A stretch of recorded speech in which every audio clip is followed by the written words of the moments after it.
Welcome, welcome.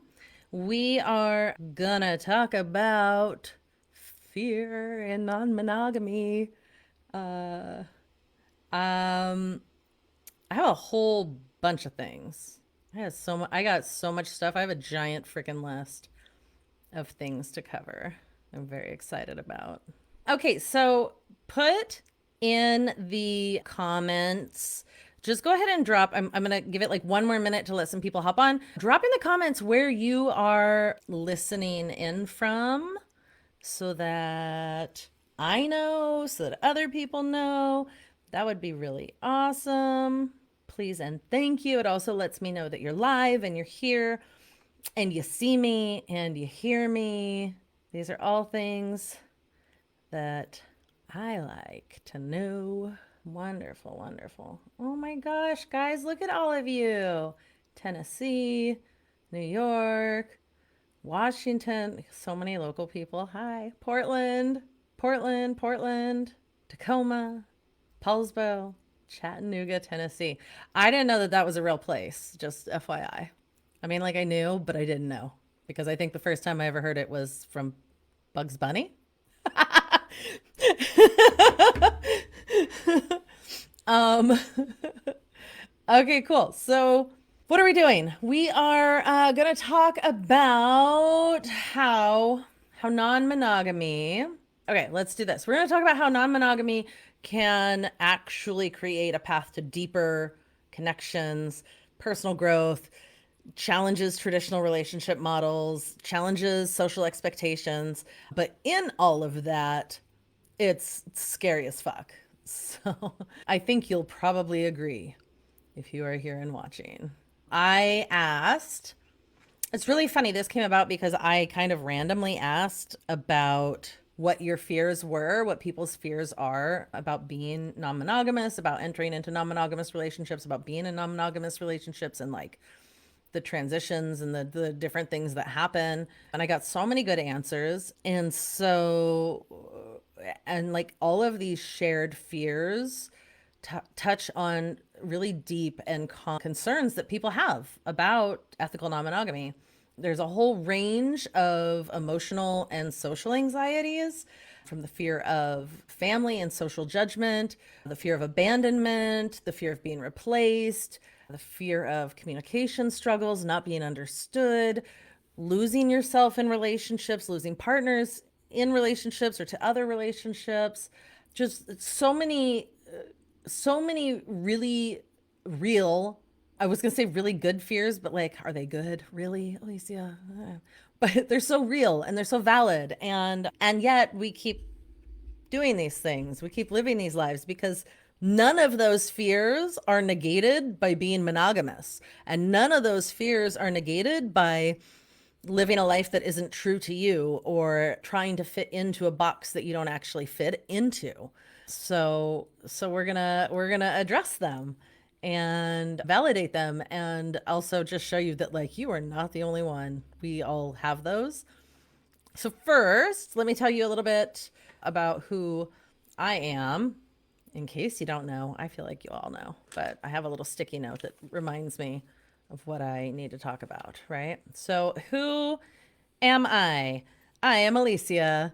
And, I run this group. Nope, we're not monogamous. I host the podcast. Nope, we're not monogamous.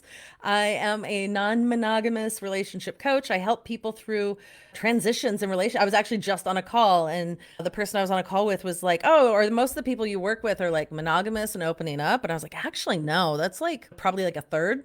I was like, everyone I work with is in some sort of transition usually, like whether that is from monogamy to non monogamy, swinging to polyamory, some sort of closed polyamorous situation to a more open polyamorous situation, from one paradigm of relationship to another, from one structure of relationship to another, or and even like from one identity to another. Because so much of this and so much of the reason why these things feel really big and hard is because they're wrapped up in our identity. Like, who am I? And if I'm doing this other thing, then who am I? And how will people perceive me? Who will they think I am? What are they going to say about that? So much of that fear is based in, what will people think of me? whether that's the broader people or like the people really close to me, what will people think of me? How will they relate to me? How will I relate to them? And will I still belong? Will I still belong in my community? And then that animal part of your brain that like only cares about survival and like, making babies and making sure you find food and you can maybe get shelter or something. That part of your brain is like anything that threatens my security in the tribe, in the village. If I am kicked out, I will wander the wilderness. I will be chased down by a lion. I'll trip on a rock and break my leg, and then I'll be consumed by a wild animal and I'll die. Really logical conclusion to all of these fears, right? Probably not. But that part of your brain thinks it's a logical conclusion. So I was married for 13 years in a monogamous relationship, pretty traditional, had a couple of kids, bought a house, did all the normal things that you're supposed to do when you're on the relationship escalator. But what people didn't realize is that it was a very emotionally abusive, manipulative relationship. And I was getting smaller and smaller and smaller and smaller and losing touch with my own needs, my own desires, my own boundaries, and realized that like I am not living a life that I am proud of. I'm not living a life that feels good for me. And I'm not living a life that I want to set an example for my children for. And so when I got divorced, I was like, well, I'm not going to be monogamous again. I don't want to find another the one and then be in my 50s and have to start over again to find the next the one. So I'll just be a slut and I'll be honest about it because that seems like the right thing to do. And it'll be fine, right? That was 10 years ago. 3 months after that, I met my second husband, Rob. A lot of you know him. Some of you don't. If you've listened to the first episode of the podcast, you know who he is. And we have never been monogamous together. And yet we had to unwind a lot of our monogamous conditioning together and in our relationship while falling in love with other people, having sex with other people, and going, what raising kids, doing all the things. And like, what does this even mean? And how can I get over some of the ish that I'm feeling?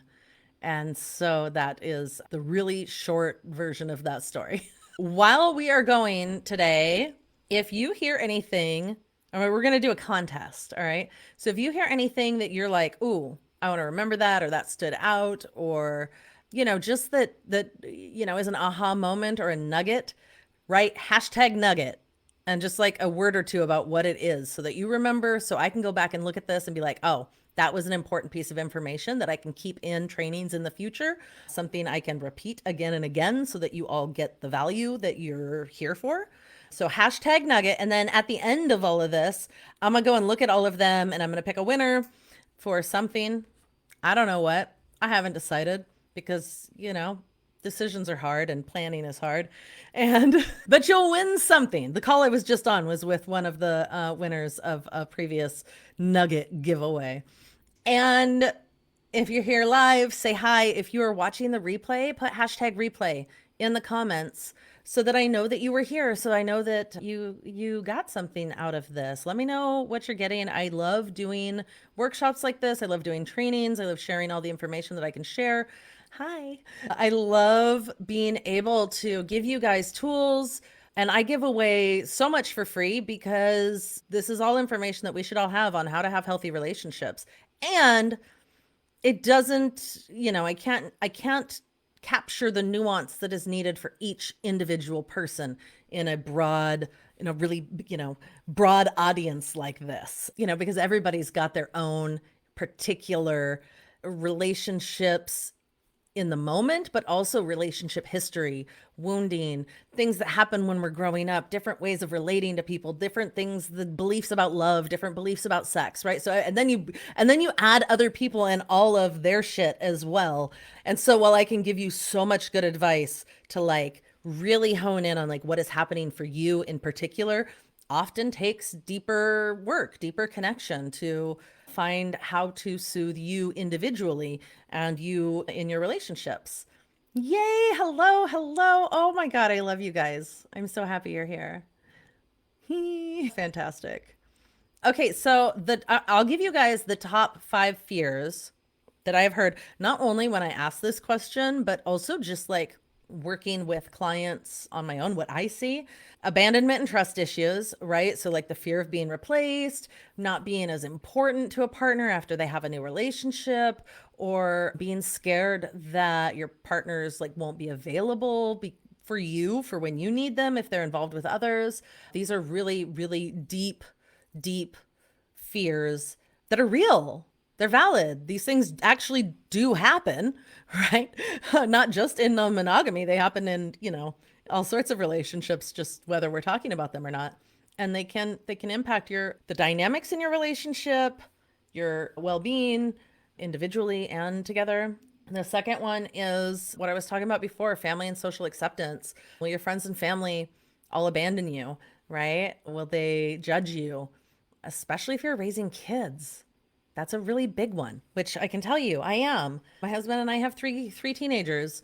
And like I said, we've been together and doing this for 10 years. So they were not teenagers. They were 3 and 5 when we met.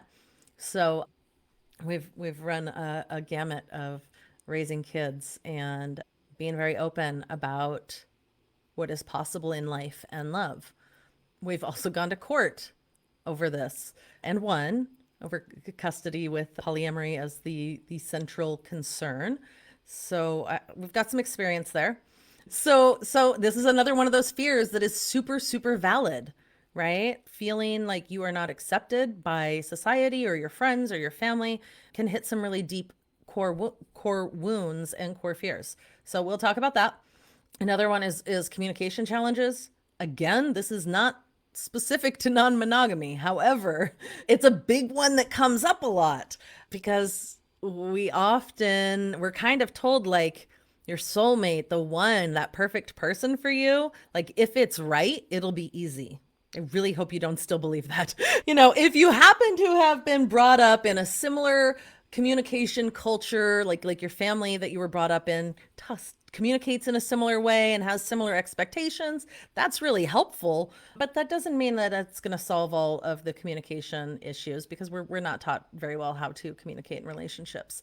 But also the feeling of being misunderstood or feeling like you're not able to communicate effectively, especially around the dynamics and agreements in a relationship or the boundaries in a relationship and for yourself. So that is one of the big ones. Number 4 here is the fear of losing yourself or the depth of connection in your relationship.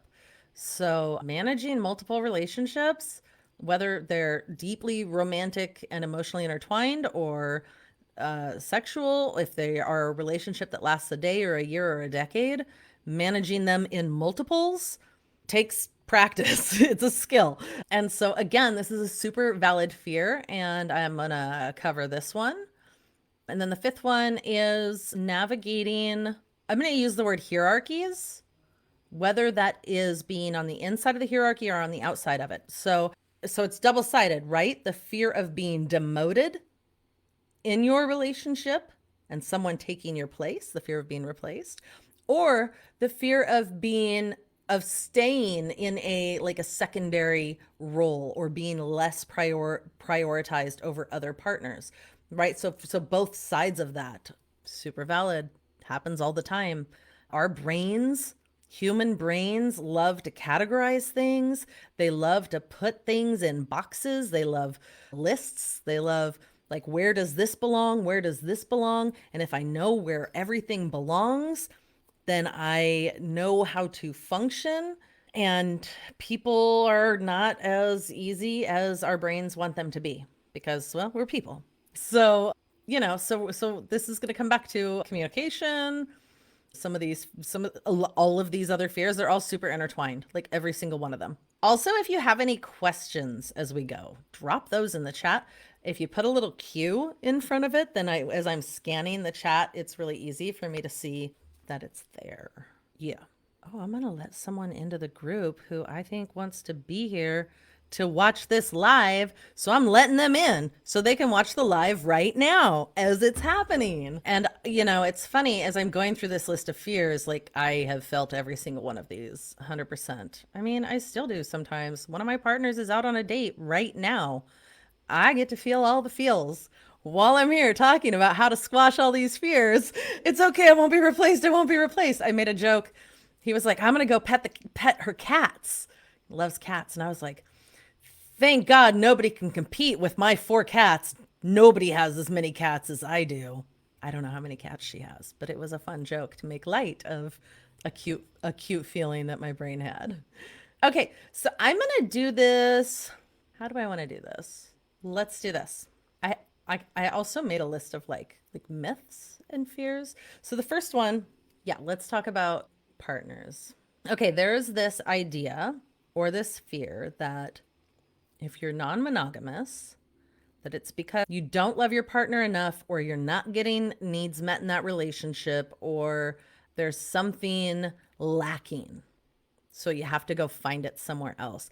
And this is actually, it's really funny because this is kind of perpetuated by the idea of like, oh, well, if you can't get your needs met, all of your needs met with this partner, you can go find someone else who will meet some of those needs, which is like coming at it backwards, right? We're going, okay, I have this box of needs that is only halfway filled in this relationship. So I need someone who fits perfectly into the other half of this box.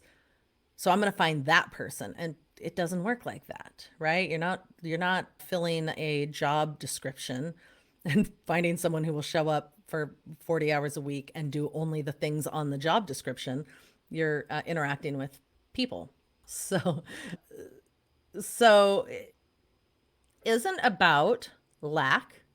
It's not about lacking love for your partner or lacking in other ways, but like expanding the capacity and connecting with others in ways that work for all of the people involved, right? So what does this need? Trust, communication, mutual respect, and time.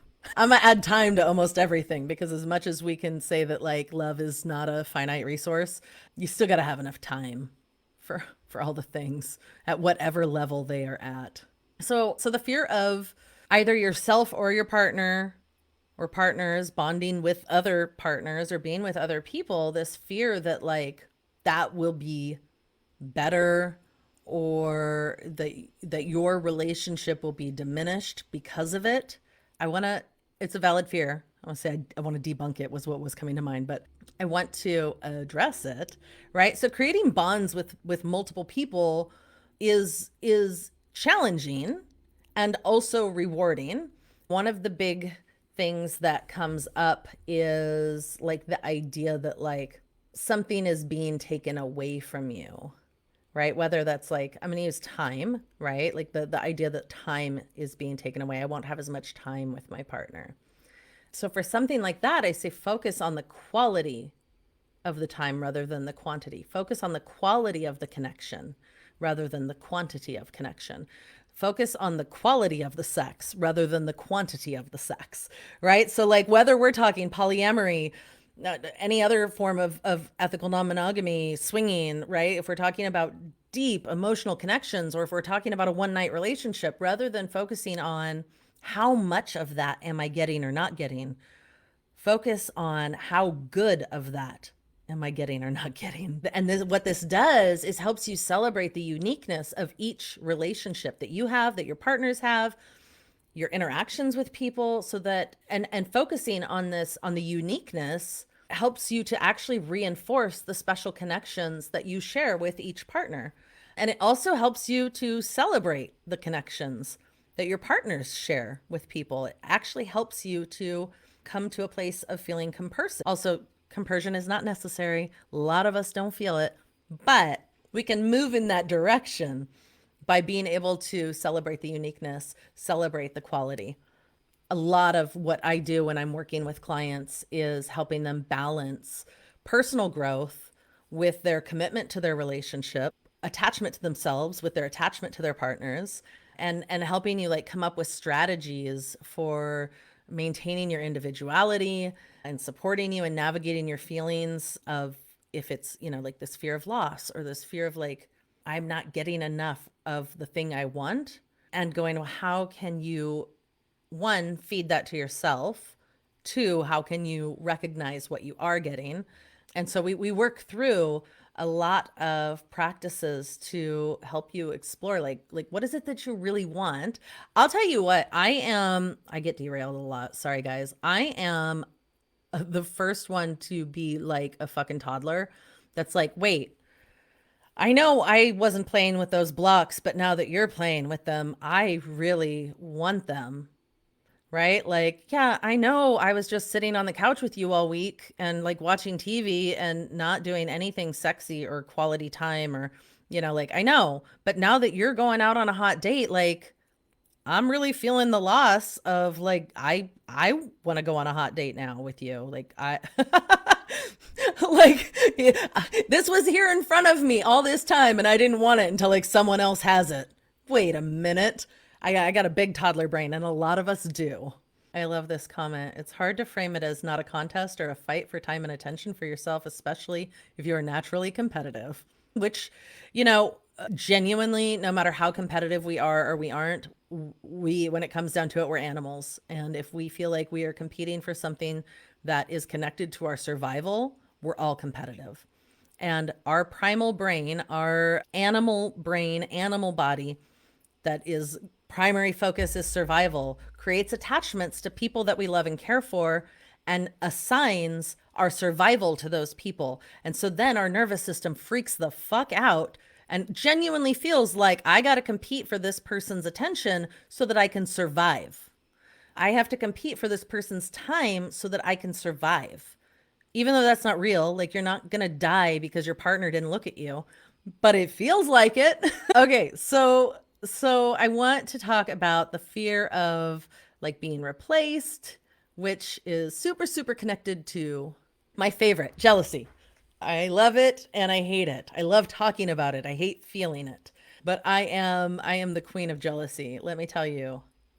I have always identified from a very young age. I'm talking like my first crush in like first grade, feeling jealous. So I know jealousy real well. And also, I've done a lot of work around it and come to some deep healing. So jealousy is a super super I use the word super a lot, and every time I want to say it's a natural emotion and I find myself saying it's a supernatural emotion, and then I think, oh my God, what, like vampires and ghosts? And then my brain goes, well, actually it does feel like a supernatural emotion. It really fucks us up. So it's a very natural emotion that's experienced in all types of relationships, monogamous, non-monogamous, sexually open, emotionally open, friendships, work relationships. Like we feel jealousy in all the places. It's a supernatural emotion.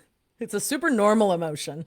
Because we're non-monogamous, we are really I believe that most people who are non-monogamous are doing a lot of personal growth work and learning to do things like communicate openly and honestly and talk about their emotions to help manage and mitigate feelings of jealousy, fears of being replaced, fears of abandonment.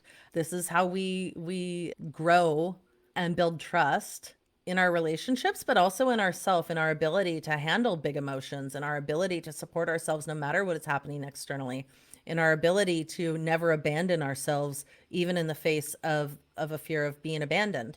That's what we're doing. Zombie emotions, shambling along, fucking shit up for everyone. Yes, right? Seriously. I love that. That's what it is now, zombie emotion.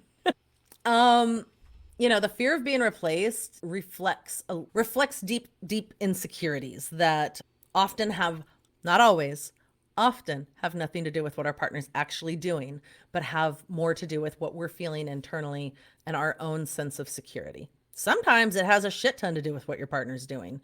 I won't I won't say that that's never the case because sometimes our partners are being assholes. That's a different story though. But there's lots of things you can do for this. Coming back to your unique value in your relationships, in your partnerships, in your friendships, and really holding on to this idea that love and affection and connection and sex even is not a finite resource. There's no scarcity in it, but it's something that you can grow and expand that actually helps you mitigate these fears. And my job is to help you find the you in your relationships, right? Finding a way to one, know what the fuck you even want so that you can then articulate your desires. You can speak your desires and ask for them, even in the face of potentially hearing no. And this helps you express your, not only your desires, your needs in your relationships. Scarcity is a lie in love. Yeah. Yeah. Oh my God. The stories we are told about love, which I say this a lot, especially I have a course called, like, a group coaching program called Beyond Compare. And it's specifically for women to really work on feeling secure in non-monogamy. And one of the things I always talk about is 1978, the year I was born, is the year that it became legal in America for, like, it was written into the law books that a woman could have a credit card in her name without a husband, a father, or a brother as a co-signer on it. Like, we were raised by women who literally did not have financial security without a man attached to it. And if not the women who specifically raised us, then the ones that raised them. So the idea that, like, you have to find a good partner, you have to find that person who will take care of you regardless of gender, right? Regardless of that, you have to find that one person, really teaches us that love is scarce and security is scarce. And that is false. It's a lie. It's an idea that keeps getting perpetuated that isn't real. I derailed myself. I don't know what I was talking about. But finding security in yourself is the best way to manage jealousy and manage this fear of, like, being replaced or being abandoned, because, like, that can happen. You might get replaced. And I also sometimes I say, like, you are irreplaceable, but that's such a, like, meta concept, right? Like, nobody can replace you as the unique individual that you are. Nobody can be you better than you can.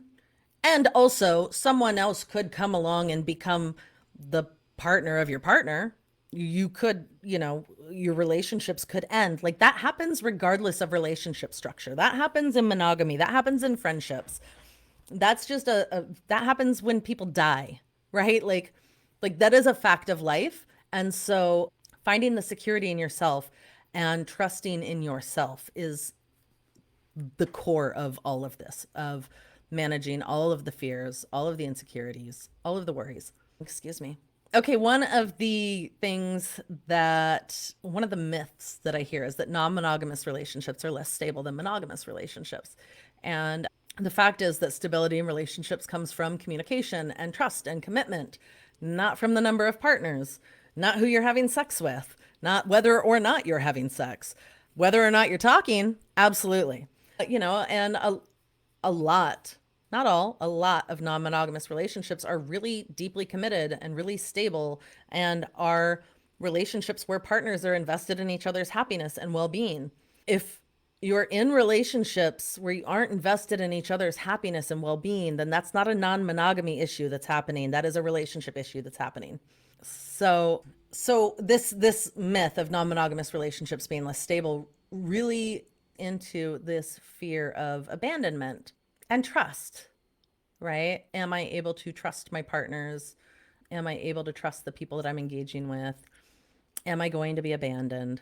These fears, working through them, requires a lot of personal reflection and communication in your relationships, which in one of my other courses, I talk about how communication isn't real. Of course, communication is real. Like, we all know how to talk. We all know how to convey ideas.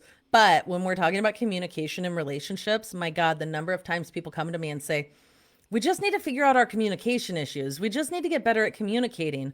Or we're really good at communicating and can't figure out what the problem is. I'm like, let's get rid of that word communicate, because clearly it's not conveying what the problem is or isn't. Let's learn some other tools that include talking and listening, but we're not going to call it communication. So some of the things to help you with fear of abandonment: regular check-ins, checking in and seeing where everybody is at, giving everyone in a relationship the chance to express their needs and their fears and their desires openly. This actually strengthens trust. This actually builds trust. Getting vulnerable and saying the really scary, hard things actually builds intimacy and trust, especially if you have a partner who can hear what you had to say and say, thank you for sharing that with me. And especially if you are a partner who can hear what your partner has to say and you can say, thank you for sharing that with me. Your trust just went up like immensely when we can get vulnerable, say hard things, and we're held in that. The level of intimacy that that creates is intense. And then the fear of abandonment gets lower. Even if your partner's saying to you, like, yeah, of course I think about that. Of course I think about leaving. Like, we fight over bills all the time, but I'm not going to. We're sitting here and having this talk and we're working it out. Hearing that lowers fear so much better than just pretending nothing's happening, right? And of course, I'm going to say it again, working with someone, therapist, coach, me, having someone help you with tools and skills, and sometimes having someone who can, what's the word I'm looking for? What do they do if you're speaking another language? You have two people who are speaking different language. Interpret. Having someone that can interpret for you if you're having communication issues, super helpful. Fear of abandonment. Fear of abandonment. What else do I want to say about that? I don't know. It'll come back to me. And then the other one, or another one, that I want to talk about is society. Okay, this idea that society or family or friends, whatever, community, our village, won't accept you. Okay, that's just not true. It might be true on a very small scale. You might have individuals who go, I can't be around you. I can't talk to you. I can't accept you for what you're doing, or have a lot of judgment, right? But things have changed a lot. Our cultural and social landscape has changed a lot. The fear of being yourself, of showing up as who you are and having people reject that, that's the big fear, right? Like that deep inner wound that creates of being rejected by people that you care about. That one's hard, especially if we're talking about family, the people that we love and that love us, the idea that like they may not love us anymore because of choices that we're making. That's a really hard one. And the flip side of that is if you are showing up as I don't want to say a fake version, but a diminished version of yourself, only showing one facet of yourself, only showing one side of yourself, or even putting on a big mask, a costume, then that's who they love rather than who you are at your core, at your heart. And you're scared that they only love the mask. But that if that's not you, then they aren't loving you anyways. Then they already aren't. You're already on the other side of that. They already don't love you if that's who they love is that version of you that isn't authentic and true to you. I can go on a rant. But the reality is that more and more people are openly discussing and living their lives non-monogamously, are maybe not even non-monogamously, but in ways that don't fit the social structure that we're told they're supposed to fit, right? We're living in maybe we're living with intentional communities, with families of our choosing. We have roommates that are helping us raise kids, or we spend all of our time with our best friends rather than our family, right? We're already living in ways that don't fit the social mold. And more people are doing that, which means that more and more people have an understanding and an acceptance of the diversity of relationship structures that are available. Community support is growing and offering a sense of belonging and acceptance. And that's why we're doing this. That's why I have this group. That's why I have the podcast, so that more and more people can know that they aren't alone. If you are doing this thing, right? You're non-monogamous, you're polyamorous, you're swinger, you're open, and you don't know anyone else, you don't have friends that are doing it, you don't have a community, then it feels isolating. Then it feels like you're doing something wrong. If you don't know anybody else who's doing it, then it feels like you're so far on the fringe of social acceptance. Find community. Find other people that you can talk to. Find the spaces where what you are doing and wanting to do is validated and other people are doing the same thing and aren't all like they aren't the like social rejects that your brain is telling you that they are or that you are. because like there's a lot of us. I think it's now like 20%.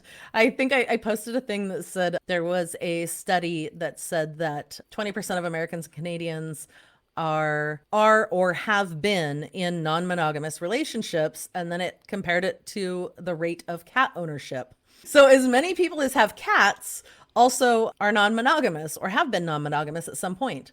So just look around that everybody that you know that has a cat might be non-monogamous. That's not how statistics work, but that's what I decided. I was like, oh, they have a cat. They're non-monogamous, even if they aren't saying it.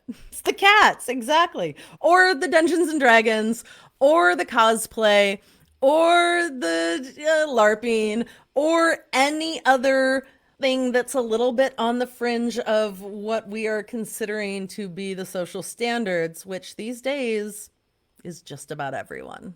And I also want to add, when we're talking about like coming out to family or friends and this fear of not being accepted, some of the things that you actually can do is to start educating people. Like, doesn't mean you have to come out to them and tell them what you're doing, but like you can talk about things like non-monogamy. You can emphasize the values of consent, communication, honesty. You know, if your mom is talking to you about how Joe and Barb down the road, oh my, I think Joe cheated on Barb and they're getting a separation.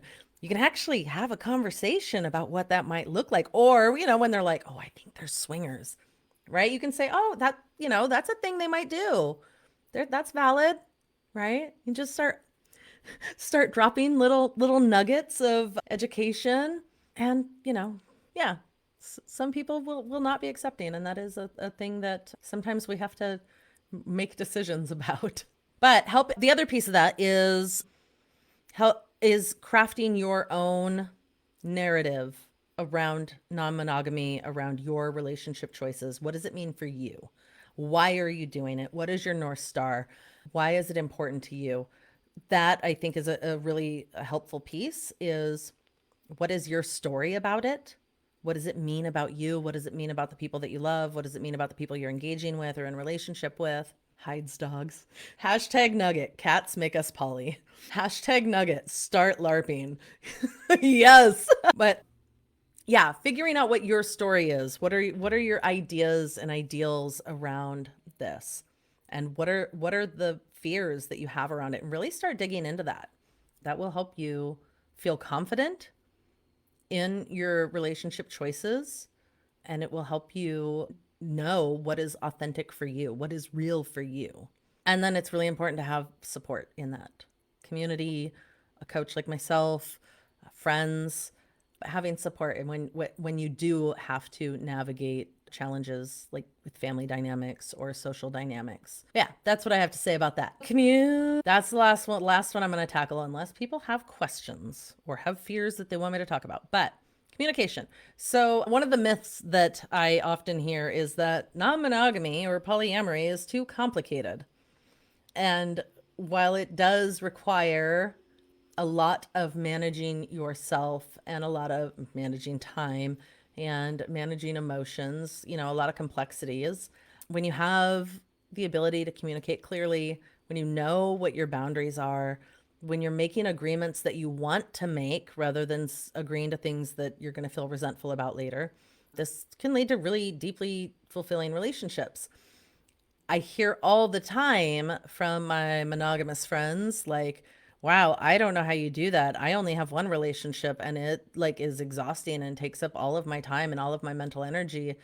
And the thing that I have told many of my friends is that is one of the unspoken pitfalls of monogamy, is especially in Western culture, we celebrate codependency big time. We celebrate the fuck out of codependency.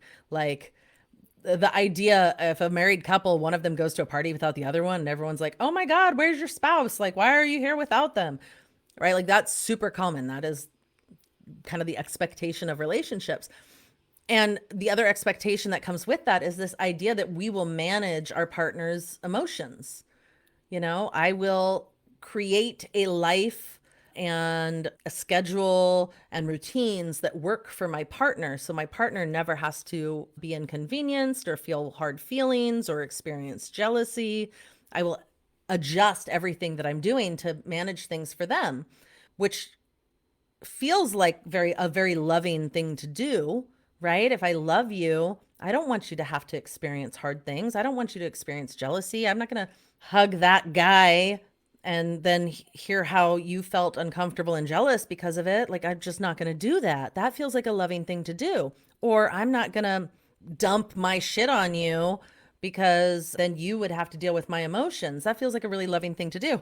The thing that we learn in non monogamy is to trust our partners to manage their own feelings and to let us know whether they're available for a conversation, to let us know if we're crossing any boundaries with them, to let us know if they are having hard feelings, and also that they can manage those feelings. And, I've had to learn, and most of us have had to learn, what is a problem for me to solve and what is a problem for my partner to solve. Because if I were to behave the way I did in my monogamous relationships and manage my partner's feelings, if I were to do that in all three of my relationships, plus with my kids, and like, dude, I would have nothing left to give to myself, to work, to anything. Like, I would have nothing left to give. What an emotionally and mentally draining and taxing thing to go through, which is why for many people, the idea of more than one relationship sounds insane. Like, I am drained doing that in one relationship. How could I do that in two relationships or three? Well, you don't. That's the answer. You don't do that anymore. You trust your partners to manage themselves and let you know if they need you to adjust something. Yeah, that didn't cover my communication thing I was going to cover, but I got on a soapbox, so so there you go. Communication. What I will tell you about communication in non-monogamous relationships is, don't do the same thing that you've been doing. Do anything else. Talk in a funny voice if you have to. Talk in a poetry or rhymes. Only ask questions rather than like spitting out whatever you have to say. Find a way to communicate, to interact that isn't the way you've always done it, especially if you're in a long-term relationship that's like now opening up or now going through a transition. Try to communicate in a way that isn't what you've been doing, because our brains love the familiar. They love the familiar, even if the familiar sucks. And so what happens in relationships in life, but what happens in relationships is we get into ruts. Okay, when you're driving on the highway and there's that one lane that has like the ruts on the road and your tires keep wanting to go back into those ruts. It's really hard to get out of them. That's what our brain does. So if we're in a familiar communication cycle with a partner, our brain goes right back to the same arguments or the same way of being defensive or saying that same thing that your partner's asked you 3 times not to say, because it's comfortable, even if it sucks. So like the easy answer is communicate in a way that you don't normally do it. Sit back to back and have a conversation, or text each other in the same room so you can see the body language, but say things in a concise way. Find a way to communicate that isn't the way you've always done it. And then you start changing how much, like the level of information that gets conveyed and how much is understood. And I have so many tools for doing this, but this is my easy answer that I can give you right here. I have so many tools for changing your communication and deepening your communication and being able to convey things in a way that you feel heard and understood, and that all of the proper information is getting given to each other. Excuse me. Oh, I'll give you one that I love. Earlier when I was talking about trust and communication, being able to say things and have your partner hear them, being able to hold what your partner has to say. A really, really good tool that I give out on a lot of these calls actually is Desires, Fears, and Loves. And it is where you set a timer, say like 2 minutes, where one of you is the person asking the question, the other one is the person answering the question. And the first question is, what do you want? What do you desire? And the person asking asks just that and says nothing else besides thank you. And then the person answering just spends that 2 minutes just bleh, verbally vomiting everything that they want. From I want to hug you to I want to be face fucked, to I want up a new pair of shoes, to I want you to schedule a date night with me every week, whatever it is. And then the partner asking the question says, thank you. And then you swap at the end of the time. And then the second set of the second question is, what do you fear? What are you scared of? What do you fear? And then you verbally vomit all the fears, whatever comes to mind. And then your partner says, thank you. And then you switch. And then the last one is, what do you love about me? And you get to hear all the things that your partner loves about you. And then you switch. The reason this is so good is because you get to say things, whether they're hard and scary or vulnerable or weird, and it doesn't turn into a conversation or an argument or judgment or defensiveness or rejection or being put down. You get to say hard, scary, vulnerable things and be held in it, have space held for you, and your partner holding a like a trusting space for you, and vice versa. It gives you the opportunity to hold space for your partner to like dump a bunch of stuff out. And it doesn't mean that you're making decisions by these things. You're just saying what's been on your heart, what's been on your mind, whatever bubbles up. And your nervous system goes, it's safe to communicate with my partner. It's safe to share what's on my heart with my partner. You know, if something really big comes up and you have to talk about it later, you agree you'll talk about it later. But in this container that you've created, what you're building is safety in communication. You're building trust in communication. You can even do it with your kids. It's really good that way. I love this. Not sure if you have your own favorite tool. I have favorite tools. You use Multiamory's Radar for a format of check-in. I've heard a lot of people really like that one. It doesn't work for me and my brain. That's a lot of letters. But for absolutely having a format for check-ins is really helpful. Having a structure or a container for how the communication is going to go is super, super helpful. We human brains like to know what's happening. Yeah, non-monogamy, like any relationship structure, comes with challenges. They all do. Being in relationship with human beings comes with challenges. Shit, being in relationship with my puppy comes with challenges. He won't stop pooping on the living room floor. But when we confront these fears, we talk about them, we find the ways to negate them and to heal and to build trust and love and communication and connection and understand our own uniqueness. We're rewarded with love and connection and growth and sex and friends and, whatever it is that you're looking for. Yeah, Imago Dialogue's a really good one too. I know a lot of people like that one. Again, it's a structure that doesn't work for me personally. My ADHD brain is like, what? I got to look at a piece of paper to figure this out. For me, it's writing. I write down big conversations I do in writing. And it's really funny. I'm sure we all grew up with the idea of like, don't break up with someone over text or over the phone, or don't have big conversations via text or over the phone, only in person. But for some people like myself who have spent a lot of time, who have been traumatized by having someone yelling in our face, those in-person communication don't always work well without us shutting down. And so for other people that maybe like only want in-person communication, you have to find some compromises. Again, this comes back to the nuance of like individual relationships. I have so many freaking notes and we're at an hour. So like, I'm going to stick with that there. My God, I made notes about jealousy. I made notes about the benefits that come from doing all this work. I'll tell you, I'll just list them real quick, right? Deepening your intimacy and trust. Lovely. The self-awareness and growth that comes with being non-monogamous, like you can't get away from it. I don't know anyone who is able to not grow in this relationship structure. I mean, there's got to be people who don't, but I haven't talked to them. The level of self-awareness and growth, that's probably one of my favorite things. The ability to build trust through vulnerability, the way we're able to improve and learn the skills for conflict resolution, developing emotional resilience and maturity. Whew, lovely. I love this. There's so many benefits that come from being non-monogamous. I love this comment. I've learned more about myself in the last 5 months than I have in the last 5 years. Dude, for real, right? Like it's so easy. My God, being in a relationship, there is a lot of, especially a monogamous relationship, right? There's a lot of security and comfort that comes from that, from having a person, but security and comfort don't lead to growth. Security and comfort don't lead to change. Catalysts lead to change. And a lot of times catalysts are uncomfortable. So on the other side of that growth and change and discomfort, it's really fucking good. And sometimes you got to take a break and integrate change and growth. Okay, I'm going to wrap this up. So it's pretty clear that how do I want to say this?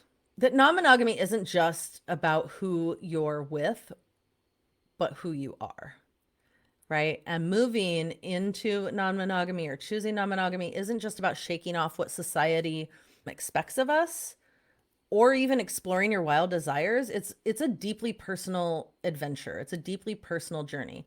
And it's really about getting real with yourself, facing our fears head on, talking about things like we never have before, and forging deeper, more genuine connections with people.